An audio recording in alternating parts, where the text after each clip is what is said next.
የሆነ በጣም መጥፎ ስሜት የሚሰማኝ ያኛው ስሜት አሁን ላይ ቢኖር ራሱ ብሞታልክ እርቃን ቪዲዮ ማለት ነው። እና እንደዛ ላይ ሲለኝ እንዴ ምን እያሰብክ ነው ያልኩት። ናፍቀሽኝ እኮ ነው።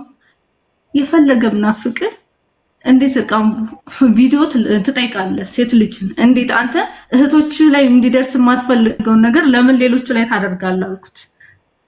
ግን እሱ ምን አለ ስቆ ሳቀ። ሳቅ እኔ በደንብ የተረዳሁት ያንን ነገር ብልክለት ገንዘብ እንደምልክለት አምናል። እንደው ተሳስቼ እንኳን ብልክለት ግን ገንዘብ አልክ ሞታት አለች። እኔ ዛጋ ያሳደገኝ አባት ክብር አለው።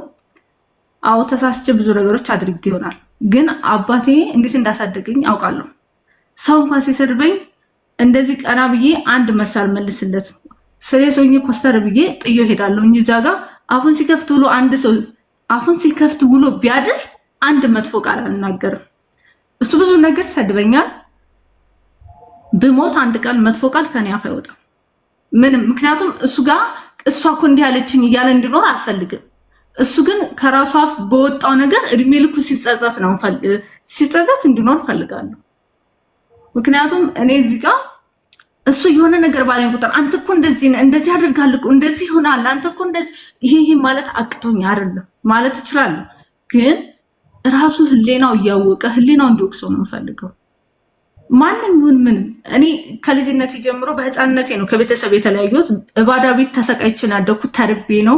ባዶ ግሬን ልብስ ሳይኖረኝ የሴት እንኳን ማዕረግ ላይ ሲደርስ የምቀይርበት ሳላገኝ ያደኩት ሰው ቤት ማለት ነው። ስሰቃይ ያደኩት ግን ወንድ ልጅ እንኳን በጣም ነበር ፈራው። ምክንያቱም ብዙ ነገሮች ሊደርሱብኝ ነበር።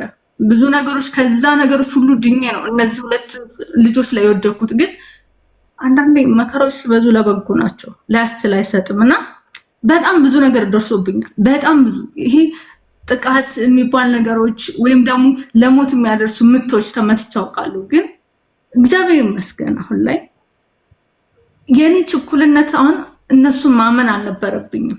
ቸኩልኩኝና ሰው መቅረብ ሲጀምር እያደክ ስትል ሰው መቅረብ ምናምን ትፈልጋለህ አይደለ?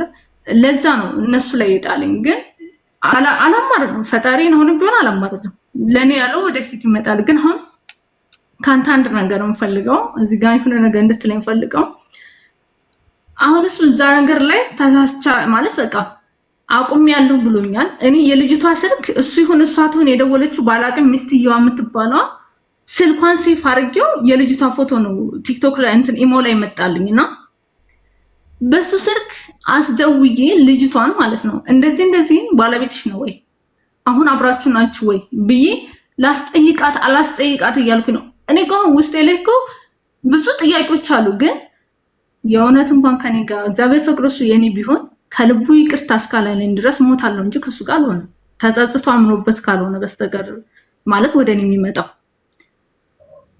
ይሄንን ግን ይዤው ግን ከልጅቷ ጋር እውነት አሁን ላይ አብሮ ሆኖ ከሆነ በሷም ልጠይቃት አልጠይቃት ይሄኛው መልስ ብትሰጠኝ በጣም ደስተኛ ነኝ። ማለት በሌላ ሰው ነው አልጠይቃትም። እኔን ታውቃለች፣ ግን ምን እንደሆንኩ አታውቅም። ግን ታውቀኛ እንትን የሆነ ጊዜ ላይ ሞቻለሁ ብሎ ታሪኩ በጣም ብዙ ነው። ሞቷል ብሎኝ ራሱ እንደዚህ ስልክ ደውዬላቸው ስደውልለት ሀዘን ላይ ነበረ። ሞቷል ምናምን አለኝ ማለት አተነዋል አለኝ ያነሳው ሰው ማለት ነው።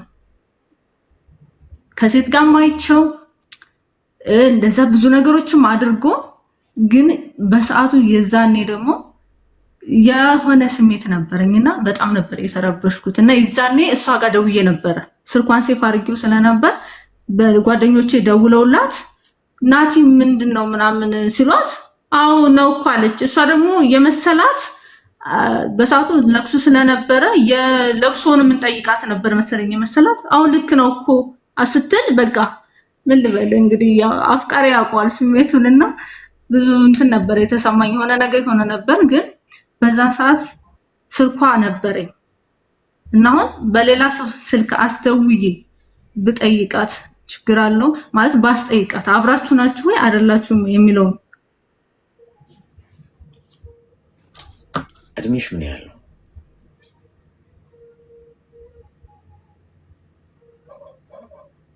ይሰማል? ማለት ምን ያህል ነው እድሜሽ? እኔ አሁን 25 ከወተናል ከ21 እሺ ሚዩት አድርጊና አዳምጪኝ። አንደኛ አንቺ ቃሪያ በሚጥሚጣ ሰናፍጭ ያለበት ነው መርፌ የሚያስፈልግሽ ትንሽ ከበድ ያለው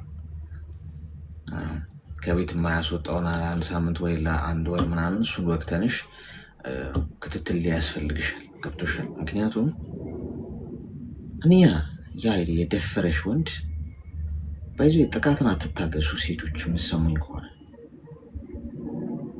የደፈረሽን ወንድ እዛው ጋር ጥቃት በደረሰሽብሽ ሰዓት ሄደሽ ማሳሰር መክሰስ ነበረብሽ።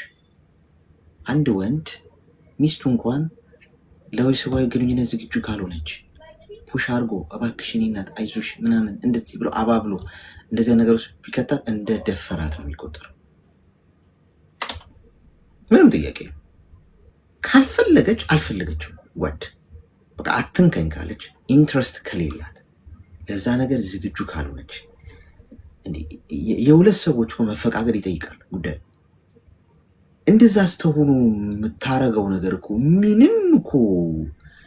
ምንም ሴንስ የለውም በህይወት ውስጥ የሚፈጥረው ስቃይ ሰው ላይ ከመፍጠር ውጭ። ስለዚህ የመድፈር ሙከራ፣ ጥቃት፣ ዛቻ፣ ማስፈራሪያ ሲደርስባችሁ ያንን ሰው መቅጣት ልመዱ። ሴቶች አታውሩት፣ አታሳድሩት። ይሄ ወንዳውን በቃ ልክ እንደሆነ ነው የሚያስበው። ሌላዋ ሴት ላይ የሚያደርገዋል። ነብር ነው መሆን ያለባችሁ። ይህ የክብር ጉዳይ ነው።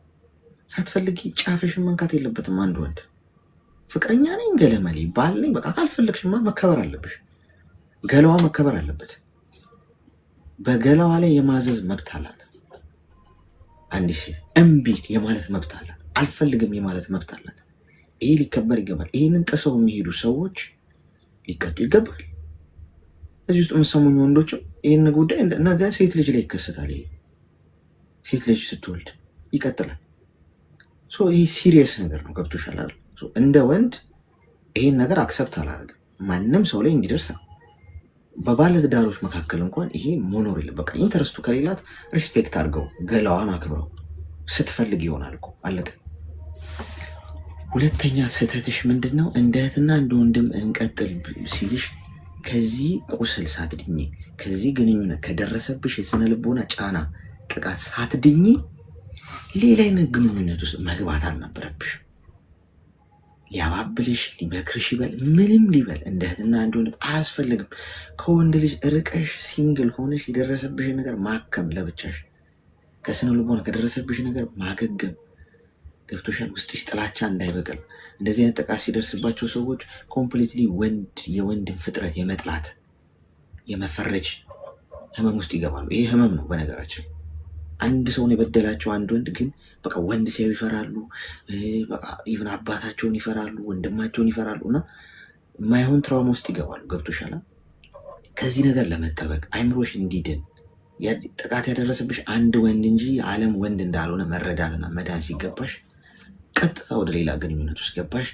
ሌላ ጥቃት፣ ሌላ ጉዳት ተደራረበ። ገባሽ? የዚህ ደግሞ ይባስ።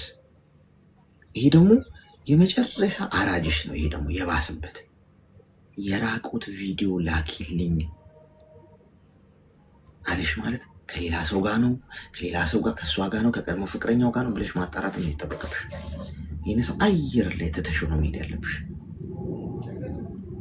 ቅድም የገባችው ልጅ ሰምተሻታል አይደል? የነገረችንን ታሪክ ምን አይነት እሳት ውስጥ እንደገባች። የእሷ ዕጣ ነው አንቺ ላይ የሚያለው። ገብቶሻል? የራቁት ቪዲዮሽን የሚጠይቅሽ እንደ ሙዚየም እንትን ሊለው አይደለም፣ ሊያስቀምጥልሽ አይደለም። እሱን ይዞ አድቫንቴጅ ሊይዝብሽ አይሆነሽም። ይሄ ወንድ የኔ እናት ሌላ ሴት ተደግፎ አስደግፎ ደረቱ ላይ ፎቶ ተነስቶ የሚፖስት ወንድ ገብቶሻል? ወታደር ነው ብለሽኛል። እንዲህ አይነት ወታደር የለም የኔ እናት።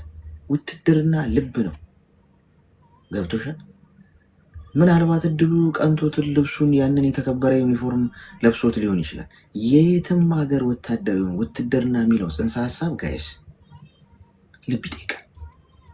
ለሀገሩ ሊሞት የተዘጋጀ እሳቤ ነው ውትድርና። በአጠቃላይ እሳቤው ገብቷቸዋል። ለመሞት ዋጋ ህይወቱን ለመገበር የሚያስብ ሰው እዚህ ጋር ሴት ልጅ ህይወት ላይ የሚጫወት ከሆነ ውትድርና አልገባውም ማለት ነው።